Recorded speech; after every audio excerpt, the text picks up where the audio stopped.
Alrighty, welcome back to OSHA. Once again, a subreddit to showcase really good safety practices in workplaces all over. Starting off with 19, some changes were made to this sign in one of our sub-basements. Fork, danger, low clearance, trip hazard, no lighting. Not poor lighting, there just isn't lighting, so probably bring a flashlight, that's kind of important. Also, somebody probably hit their head on the sign and they were like, fork! I have to express myself by writing this on the sign so that no one can read it unless they bring a flashlight of their own. It does look like kind of a dangerous place to go. I'd be really scared of exposed nails that I would just run right into.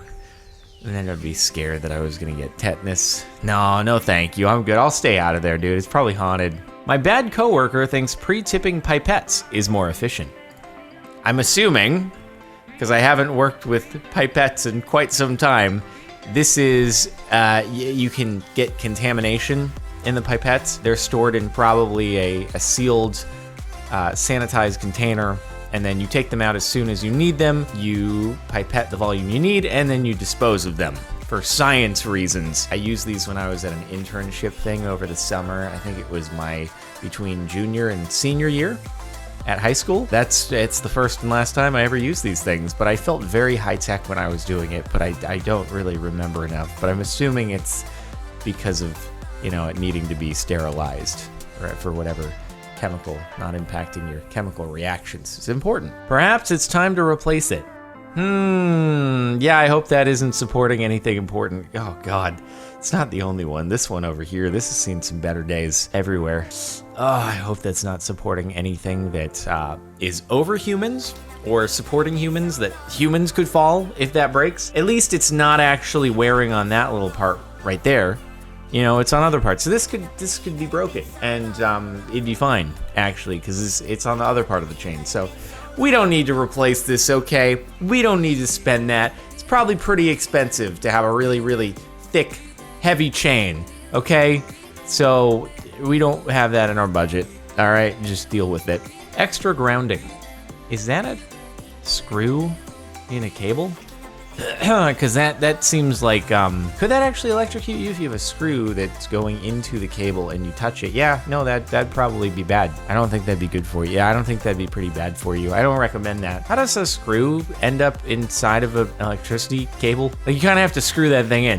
Who was like, you know, this looks like who was drunk enough that they identified that this is what needed to receive the screw? I don't understand how that happens, all right? It's not a nail gun, it's like, actually had to screw it in. They noticed the mistake and just were like, I'm gonna keep going now. We're committed here. What do you mean you have an issue with my bench grinder stands? I mean, of course, bench grinder stands. Those are a normal thing. Is that just supporting a thing that's probably fairly hazardous just on top of a container marked flammable liquid? Yeah, that seems super safe. You know, a thing that might have sparks fly out, you know, when you're grinding something down. Let's just put it on top of a flammable liquid container. I always like to have an excess supply of gasoline around me when potentially any sparks might be going off. It just makes for a more exciting environment. You never know what's gonna happen. We locked out the panel boss. What even are this? Wait, is this a breaker switch? They don't want anyone flipping any breakers? It's a lot of locks, but if I know anything about locks, it's that I've seen videos on the front page of Reddit the last couple days of a guy called Lockpicking Lawyer who just picks any lock in seconds. So if you need to flip any switches, just call him up. He'll be right there, I'm sure. And he can get you into all that even if you misplaced all the keys. Top-notch cone placement. Nailed it. Yeah, I marked the pothole. Surely they'll see where it is. I got, perfect placement. I was able to center the cone really nicely in the pothole. Honestly, if they can't see it, they must be completely oblivious, because I could see it pretty well when I put the cone in there. Like, I was looking right at it. And if anybody else can't see it, then, you know, that's their fault. God, that's a car killer right there. That's a surefire way to ruin your day. My goodness. That's terrible. What the heck? What idiot put a cone there? Are you serious? I feel like that's someone vandalizing it. Like, they saw the cone outside and they're like, you know, it'd be funny. Let me just put the cone inside the pothole. Let me ruin someone's day.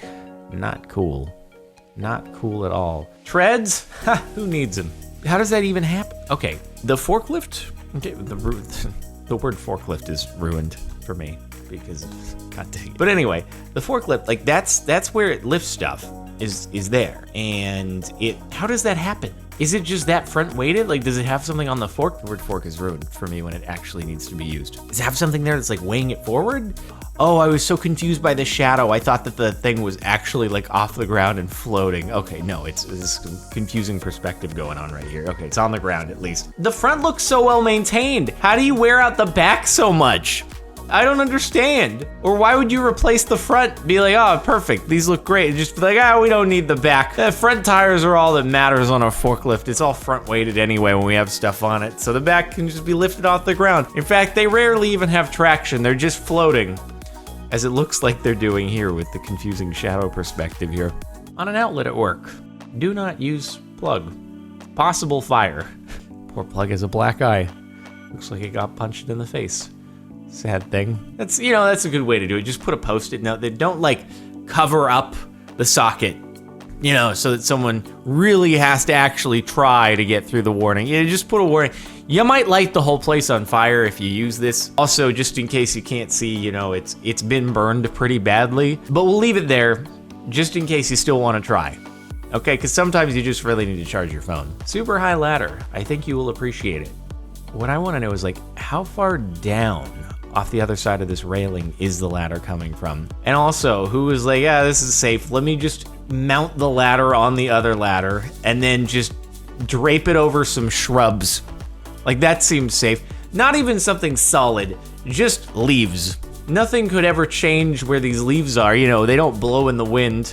Nothing like that happens. They don't give when you put some weight on them. Nah, leaves are basically concrete, honestly. If you ever tried skydiving onto leaves without a parachute, it's basically like hitting solid ground. So, works the same way with ladders. Leading into the accident investigator's office. I feel like there's some irony. The accident investigator is employed only to investigate accidents that take place leading into the person's office. It's a whole self-fulfilling prophecy thing.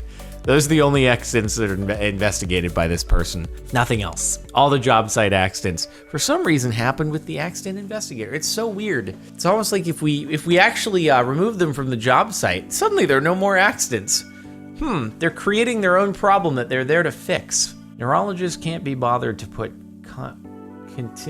contaminated EMG needles in the sharps container. You contaminated the word contaminated with the wrong spelling, let alone close the lid. I don't like needles. I really hate needles. Oh, I don't like exposed needles. I feel so much for people who pick up trash, because you never know when someone's just gonna be a terrible person and just throw their needles in the trash. Like someone who's just doing illegal demonetizable substances, they probably just toss needles in the trash. If they even dispose of it properly at all, if they even throw it away at all, honestly probably better if they don't, because then some poor trash person can't come into contact with it. But yeah, it's can you imagine? Can you imagine picking up trash and you just get pricked by a needle and you have to go to the hospital because you don't know what that was. You don't know what that's coming in contact with. Dispose of it properly, please. Anyway, you almost had it. You were close, but not quite. My boss leaves razors around like this all the time. I've even found random razor blades in various industrial warehouse kind of situations. I'm like, okay. It's kind of weird that that's just out there, but sure thing. I guess it's easy to forget. If you're doing some work, you put it down and all of a sudden, you didn't need it anymore and you forget to pick it up. So I guess that's a thing. It's also very interesting that almost always they have some of this stuff on them, right? Very rarely do you ever see a blade that's just left out that looks like it was just taken out of the box. It always looks like it's got a bunch of random gunk on it. You're like, how does that gunk even get there? Where did that come from? I don't understand. Why is there all this gunk on this blade? Okay, it's a mystery to me. Anyway, but they all look the same for some reason. You're like, Jordan, where are you coming in contact with all these razor blades? I don't know. It's happened before, okay? My dad's an architect. I've been on job sites before. I don't even know if that's where these were, but whatever. Nothing to see here. I feel like there was a better way to do this. I'm trying to think of an analogy because there's got to be a bunch of analogies for this, but I'm coming up short. You probably could have just, I don't know, wired this directly into like the electrical junction. Plugs are generally so you can, you know, plug things in externally. It's like, oh, we gotta wire another electrical box just like 10 feet down the wall over in that direction. How should we get power to it? Oh, I know. Let's just plug it into the other electrical box. It'll basically be like we got a surge protector, but we'll mount it in the wall, and then it'll be plugged into the other one, and then we'll just loop it back. It's gonna be great, dude. No problems could possibly arise from this at all. First thing I seen when I pulled up on site, I hope that door is like firmly planted to the ground. That is a lot of weight that you're putting on it. You are absolutely decimating those hinges. Why are you doing that? Why are you, like, you have a perfectly good ladder right there. Bro, like, I'm just imagining someone, like, I hire someone to do a job at my house, and I'm not home, or I'm in another room, and they're doing this. They're absolutely decimating my door, and I don't even realize. A few days later, I'm like, why is my door leaning down? I didn't remember this. This doesn't make any, maybe I'm just oblivious. I didn't notice it. Like, bro, there's a reason why, ideally, when you have something on hinges, it's not longer than it is tall, because it's just, I have a couple of those little cabinets in my bathroom. It's like really long and not very tall, and it's like, it's tilting slightly to a side. It's just, it's physics, and yeah, it's not good, dude. Don't do that. Fire marshal inspector on site today. Stop being creepy. God dang it, Reddit. Reddit, why did you act such a way that it required them to put a stop being creepy tag on the post? This occupational safety hazards is the Reddit comments being weird unnecessarily. She should not be wearing sandals on a work site. Closed-toed, preferably steel-tipped boots only, says the person who has never worked any sort of construction job in his life. But I imagine that you should have closed-toed boots at all times, probably good, because it would be an ouchie if you got a heavy object dropped on your foot. I've dropped a 5-pound weight on my foot through a shoe, still hurt real badly. Wouldn't want to imagine what it was like in barefoot with something heavier. I can't even. Not pictured is the 6 power strips daisy chained with 2 heaters. Stop. Do not unplug, please. This is power for the office next door. Dude, look at all the tape in the freaking plug. Even the plug looks angry here. It looks like it's stressed. Like it's just, I'm supplying way too much power. This is not okay, dude. And, you know, you could just, hey, your neighbor doesn't want to pay the electricity bill. You could just subsidize them for just a little bit. Just run an extension cable out of one of the plugs in your house. Power their whole house. I'm sure it'll work fine. All the breakers and stuff that you have running through your house, it's unnecessary, dude. You don't need to. Why do they even bother to put the breakers and all the safety equipment into houses? Like, it's dumb. You just wire the whole thing out of one plug. Hey, it's stupid to do anything else. Jeez. Supply the whole office from one plug, okay? If it rains harder than X amount, we have to empty this every 5 minutes. Employee of the month. I'm pretty sure you're not supposed to have a water spout coming out of your light switch. No, guys. This isn't a light switch. It's actually just a really trendy, fancy new sink faucet. Rather than having all those complex, you know, hot and cold and like a really big knob, it's just on off. That's it. The temperature is perfect every time. Comes out just right. About body temperature, so you can barely even feel that it's wet. It's not a light switch, okay? Yeah, I think that, no, you don't, that shouldn't, because that's got to be coming through the light switch thing up there. Oh, bro, that's just a disaster waiting to happen. Oh my God. The supervisor asked me to delete the pictures as well. No harness on either of them. Hey, back in, I don't know, the 1920s, whenever it was they were building the Empire State Building, people didn't have harnesses either. They were like 1,000 feet off the ground. You ask me, it's amateur hour here. They should be higher up, okay? They even have things to hold on to. People were walking the plank on the Empire State Building, just having to balance, okay? 1,000 feet off the ground. That was real construction. Nowadays, we got all these safety precautions. It's not a real construction site unless at least one person falls off every 6 months, okay? Psh, harnesses. Where's the skill? No skill anymore. No passion. No honor in your job, all right? Unbelievable. We need more people like this with the no harnesses, okay? But actually don't. Probably be safe. wherever you're working, if you work jobs like that. Anyway, thanks so much for watching.